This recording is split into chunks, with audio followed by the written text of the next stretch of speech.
So here we are in beautiful Georgetown, Texas, and I have two Qs, Q3 and a Q3. Of course, this is the 28mm and this is the 43mm. And to be honest, I almost made the jump. Oh, by the way, this is not mine. The 43 is not mine. It's my friend's who will be in camera soon.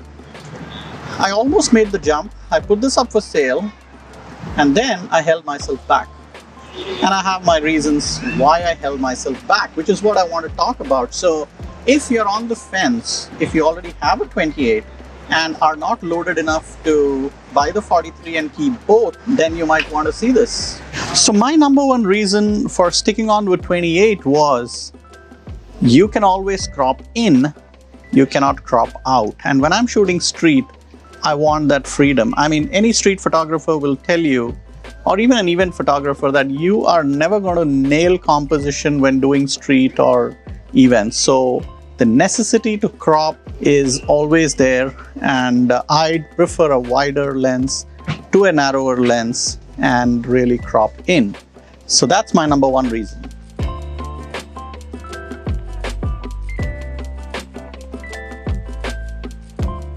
So the number one reason for me to stick with a 43 is that I love shooting with a 35mm and I love shooting with a 50mm, and this sits right in the middle, 43mm, which gives me the best of both worlds. And also I do not shoot wide that wide. So 28, whenever I'm shooting, I'm mostly cropping in. So this kind of just is perfect for me.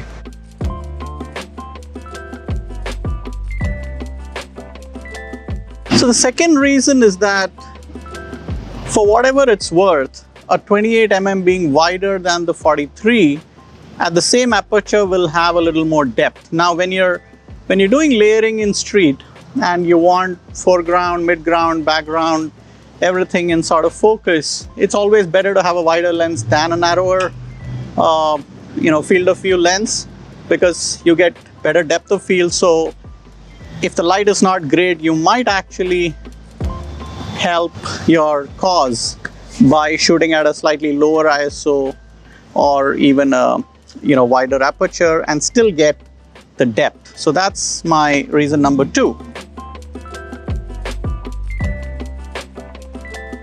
So the second reason for me to stick with the 43 is the shallower depth of field. Because I'm shooting 43mm, it gives me a little bit more of that bokeh, which is very desirable for portraits. Reason number three for sticking with the 28mm is, again, when you're shooting urbanscapes, architecture, you are going to get converging lines, and if at all you want to straighten them, you're going to lose some space on the sides. Now if you're too tight, your composition is too tight and accurate, that might become a problem in cropping and you might lose out some space. So when I shoot urbanscapes, buildings, and I know I'm getting slanted lines, I purposely leave some space on either side and at the top if need be, so that I kind of don't have to cut the building itself. So that's my number three reason. So these three typical reasons are what kind of compelled me to stick on with the 28. Now, yes, the 43 is an Apo and the 28 is not, but tell me, how many of you who've shot with the 28 really found it to fringe? I mean, did you really find a lot of purple fringing and the green color? I honestly didn't find much of fringing, well, it also depends how you shoot. I don't necessarily shoot too much against light and in very, very high contrasty situations. So it has never bothered me. So an Apo versus a non-Apo is really not even an issue for me.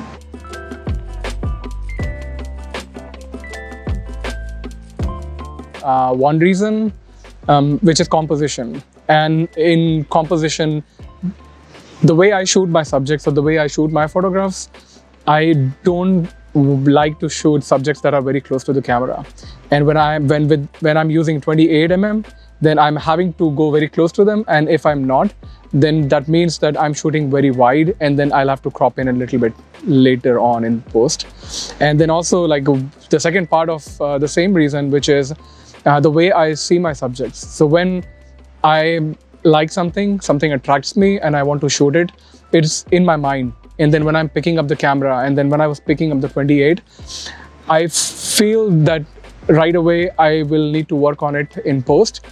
And rather when I'm shooting it with a 43mm, I just pick it up, and then when I shoot it, I get exactly what I had in my mind. So that's pretty... So you're a natural seer in 35 and 50, I guess. So I'm a natural seer in 35 and 50mm focal length. All right. Now, one thing that potentially might have, pleaded the case for moving to the 43, Q3 43, would have been if it was an upgrade. Now, it's not an upgrade. I shot with both, and I did not spot any difference in image quality, sharpness, or anything like that.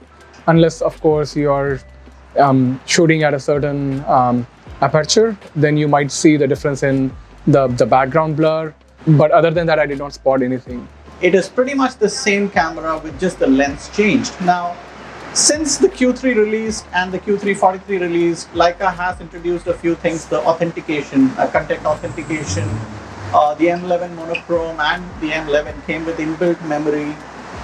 So those things we don't find in this camera, which potentially could have made it a worthwhile upgrade if you really didn't care between the two lenses.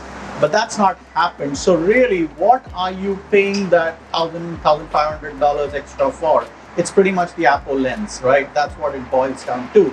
Now, if you've never used a Q3, and if 43 is your focal length, which means you shoot mostly between 35 and 50, then I think it's a no-brainer. It's a brilliant camera, there's no doubt about it. It's a brilliant lens, go for it. But if you are thinking of moving from 28 to 43, like me, that's where I think you need to be very careful. Of course, if you're loaded and you can keep both in your bag, go ahead. But not a lot of us are like that. So if you really want to switch, you need to think about three things I said and see what works for you. I know this was a demand from a lot of Leica users. They wanted a narrower field of view lens on the Q, and they've done that. So obviously a lot of people are going to go for it, but I think the 28 still has its place, has its merits, and I frankly don't foresee myself switching at this point, at least, from the 28 to the 43. Let's know what you think about it.